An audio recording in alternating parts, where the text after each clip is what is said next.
সারা বছর acrylic colour দিয়ে অনেক কাজ করা হয়। এই খালি বোতলগুলো আমি রেখে দিয়েছিলাম এগুলো দিয়ে কিছু একটা বানাবো বলে। আজ এগুলো দিয়েই তোমাদেরকে ক্যান্ডেল বানিয়ে দেখাবো। এই দুটো শিশিতে কিন্তু কালার ছিল না, এগুলো লিপ বামের শিশি। যাই হোক, ক্যান্ডেল বানানোর আমার 20 বছরের অভিজ্ঞতা আছে। কেননা স্কুলে যখন কর্মশিক্ষা শারীর শিক্ষার জন্য বাড়ি থেকে কিছু একটা বানিয়ে নিয়ে যেতে বলতো, তখন আমি প্রত্যেকবার ক্যান্ডেল বানিয়ে নিয়ে যেতাম। তখন ক্যান্ডেল বানাতাম পেঁপে গাছের ডাল দিয়ে, তবে সেটাও একা একা নয়, মা হেল্প করতো। মোম গলানোর সময় যদি ডিরেক্ট চুলোর উপর বসিয়ে গলানো হয় তাহলে কিন্তু আগুন লেগে যাওয়ার সম্ভাবনা থাকে। পূর্বে আমার এরকম অভিজ্ঞতা হয়েছে, তাই আমি এই পদ্ধতি অনুসরণ করেছি। এই পদ্ধতিতে একটু বেশি সময় লাগলেও আগুন লেগে যাওয়ার কোনো সম্ভাবনা থাকে না।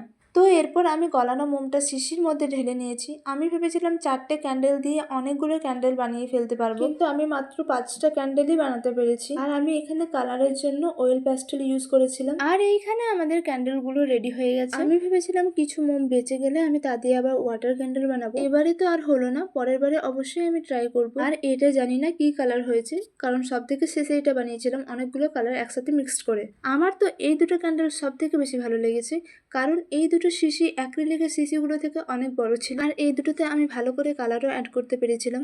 যাই হোক, তোমাদের এই ক্যান্ডেলগুলো কেমন লাগলো অবশ্যই কমেন্ট করে জানিও। চাইলে তোমরাও বাড়িতে বসে এরকম সুন্দর সুন্দর ক্যান্ডেল বানিয়ে ফেলতে পারো। আজ এই পর্যন্তই, দেখা হচ্ছে পরের কোনো ভিডিওতে।